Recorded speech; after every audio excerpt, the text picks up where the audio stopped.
झंडों की नहीं है, डंडों की नहीं है, व्यक्तियों की नहीं है।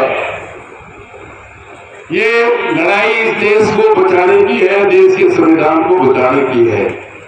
मोदी जी नारा तो देते हैं सबका साथ सबका विकास, लेकिन विकास अंबानी अडानी का करते हैं और विनाश अजीब मोदी कह रहे थे।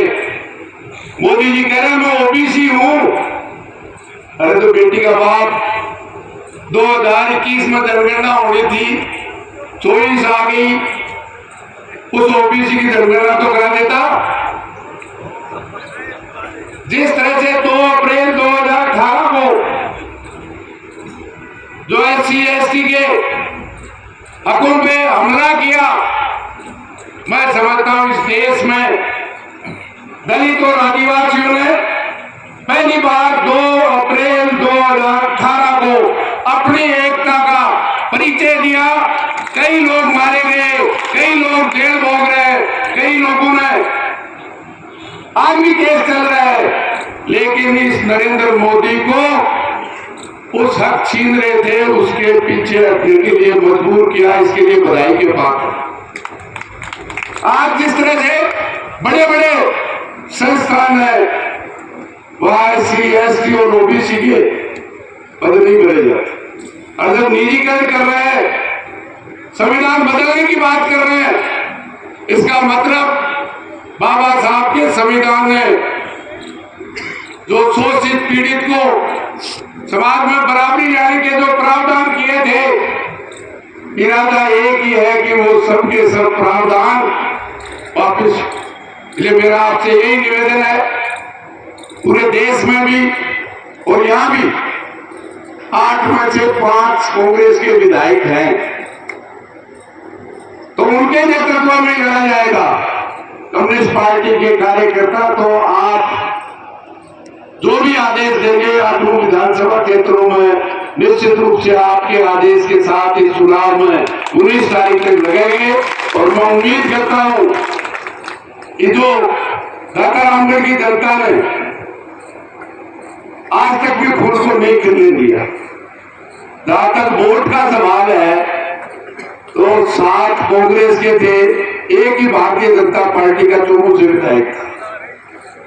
राजस्थान में सरकार भी थी, लेकिन 25 के 25 भारतीय जनता पार्टी।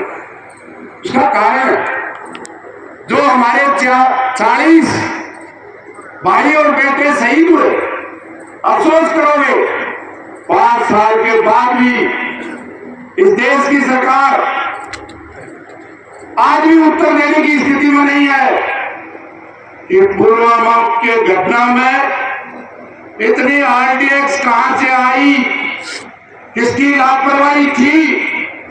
मैं तो कह रहा हूं उस कश्मीर का राज्यपाल सतपाल मलिक को मैं आभार व्यक्त करूंगा कि इस देश की जनता के बीच में उस पुलवामा के जिसमें 40 हमारे बेटे और भाइयों ने शहादत दी थी, उसके बारे में खुलकर बोल रहे हैं। तो आज सतपाल मलिक के घर ईडी छापा मारने जाती है। इसलिए तमाम क्या क्या नहीं कहा किसानों को 13 महीने में, क्या क्या हमारी बेटियां तो गोल्ड मेडल लेके आई, जब कह रहे थे देश का सम्मान बढ़ा ले, लेकिन जब न्याय के लिए जंतर मंतर पे गई, हमारी बेटियों को जिस तरह से घसीटा गया, अपमानित किया गया, मैं समझता हूं उसका बदला आने वाली 19 तारीख को लेने का वक्त है। आप सब मिलकर के इसमें लगेंगे और बाबा जी को खेत बढ़ेगा, हलवा को काम करूंगा। मैं इतना ही विश्वास दिला सकता हूं कि आपकी वोट की ताकत लेकर कम्युनिस्ट पार्टी, कांग्रेस, RLP, आम आदमी पार्टी, जितने भी दल गठबंधन में, ये विश्वास दिला सकता हूं अमरा राम के दरवाजे आपके लिए नहीं, सबके लिए खुले हैं। इसी के साथ किसी भी हम दोनों दल जो है वो सांप्रदायिक दलों के खिलाफ रहे हैं। जो किसान विरोधी सरकार है उसके लिए हमारा कांग्रेस का और माकपा का दोनों कार्यकर्ता तन मन से इस क्षेत्र में हमारे गठबंधन जिताने का प्रयास करेगा।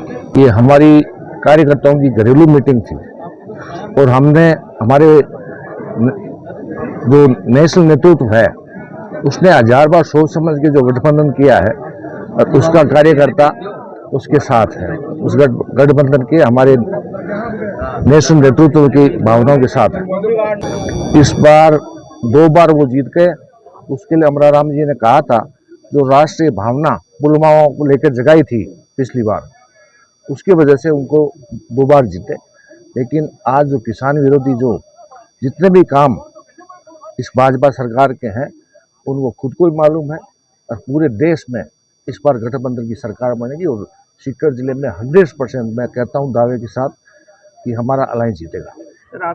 और ये दादारामगढ़ वो क्षेत्र है 52 से लेके आज तक जो भारतीय जनता पार्टी 43 साल से है, देश में भी प्रदेश में भी राज रहा है। लेकिन दातारामगढ़ की जनता को मैं बधाई दूंगा कि उन्होंने आज तक इस फूल को खिलने नहीं दिया है और आगे भी कभी नहीं खिलने देंगे, क्योंकि यही वो जो देश की एकता, अखंडता और संविधान सबको तहस नहस कर रही है।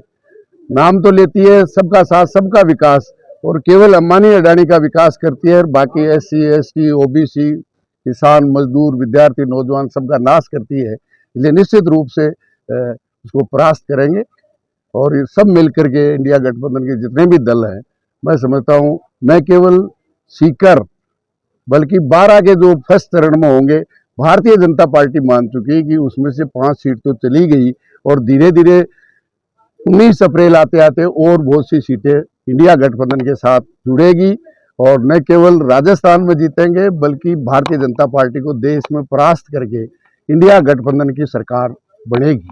सीकर लोकसभा क्षेत्र के बहुमत गांव और कस्बे आज पानी के लिए तरस रहे हैं, किसान MSP के लिए तरस रहा है। इस देश की शेखावाटी का सबसे ज्यादा जवान जाता था फौज और अर्धसैनिक बलों में, उस फौज में उनको अग्निवीर बनाने का काम किया है। हमारे यही मुद्दे होंगे, सामाजिक न्याय के मुद्दे होंगे, पानी का मुद्दा होगा। कोई सरकार बन जाए, इंडिया गठबंधन की बनेगी तो उसमें भी हम हमारे सीकर लोकसभा क्षेत्र का हक लेंगे। इनकी तो सरकार थी बाबा की, वो कहते थे मजबूत सरकार, अकेली भारतीय जनता पार्टी के 303, तो पानी यमुना का लाने के लिए 10 साल कम नहीं होता, 1 साल में पानी आ जाए। अब तो पानी बाबा जी को निकालेंगे और उससे पहले तो 1 विधानसभा की ताकत होती थी, अब तो 8 विधानसभाओं की ताकत होगी। 8 गुनी ताकत से सड़क से संसद तक हमारा राम लड़ेगा।